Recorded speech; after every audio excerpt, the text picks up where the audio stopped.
అందరికీ నమస్కారం అండి. తెలంగాణ ముఖ్యమంత్రి రేవంత్ రెడ్డి గారు నిన్న ఈ జర్నలిస్టుల మీద చాలా ఘాటుగా స్పందించడం జరిగిందండి. అయితే నిజంగా జర్నలిస్టులు అంటే ఎవరు? జర్నలిస్టు ఈ యొక్క సమాజం పట్ల వాళ్ళకున్నటువంటి బాధ్యత ఏంటి అన్నది ఒకసారి మనందరం ఈ వీడియోలో చర్చిద్దామండి.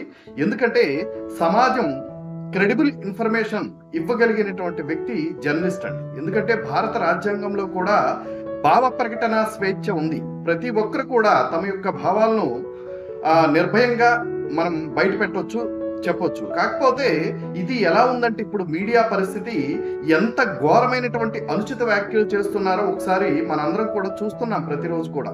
ఈ టీవీ ఛానల్స్ లో నిర్వహిస్తున్నటువంటి డిబేట్స్, అలాగే ఈ డిబేట్స్కి వచ్చినటువంటి వ్యక్తులు మాట్లాడుతున్నటువంటి తీరు, ఇది సమాజానికి ఏం మంచి మెసేజ్ ఇచ్చేటువంటి పరిస్థితి ఉందో ఒకసారి ప్రజలందరూ ఆలోచించాలండి. ఎందుకంటే ప్రతి వ్యవస్థలో కూడా మంచి వ్యక్తులు ఉంటారు, చెడ్డ వ్యక్తులు ఉంటారు. ఇప్పుడు మీడియాలో కూడా అద్భుతమైనటువంటి వ్యక్తులు, అద్భుతమైనటువంటి వక్తలు ఉన్నారు. అలాగే పనికిమాలినటువంటి వ్యక్తులు కూడా ప్రతి ఒక్కరు కూడా నేను ఒక ఇండిపెండెంట్ జర్నలిస్ట్ అని కానీ లేదా ఇండిపెండెంట్ వక్తనని చెప్పుకొని చాలా మంది నోటికి ఏది వస్తే అది మాట్లాడడం, అది నిజంగా జర్నలిజం అవుతుందా? క్రెడిబుల్ ఇన్ఫర్మేషన్ ఇవ్వగలిగేటువంటి వ్యక్తి నిజంగా జర్నలిస్ట్. సమాజంలో ప్రజలు పడుతున్నటువంటి ఇబ్బందుల్లో లేదా వాళ్ళు పడుతున్నటువంటి బాధలను ఎత్తి చూపించగలిగినటువంటి వ్యక్తి జర్నలిస్ట్.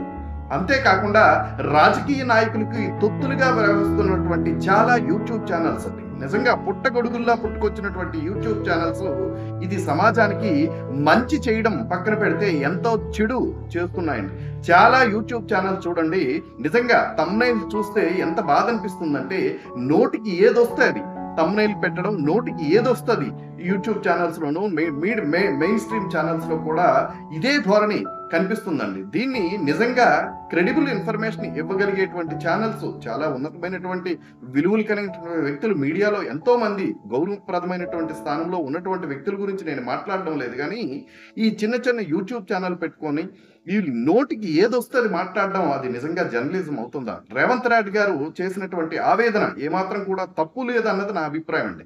ఎందుకంటే మనం జర్నలిస్ట్ గా ఒక వ్యక్తి ఒక క్రెడిబుల్ ఇన్ఫర్మేషన్, సమాజానికి ఉపయోగపడే ఒక క్రెడిబుల్ ఇన్ఫర్మేషన్ ఇవ్వగలిగేటువంటి వ్యక్తి నిజంగా జర్నలిస్ట్ అవుతాడు. అంతే తప్ప ఏది పడితే అది ఈ వ్యూస్ కోసం లేదా మన టీఆర్పీ రేటింగ్స్ కోసం చేసే జర్నలిజం, లేదా 1000-100 అడిగి తీసుకునేటువంటి ఈ దౌర్భాగ్యకరమైనటువంటి జర్నలిజం పోయి ఉన్నతమైనటువంటి విలువలు కలిగినటువంటి జర్నలిజం రావాలని, ప్రజా సమస్యల పట్ల వాళ్ళకు ఉన్నటువంటి కమిట్మెంట్ తో పనిచేయాలని మనస్ఫూర్తిగా కోరుకుందామండి.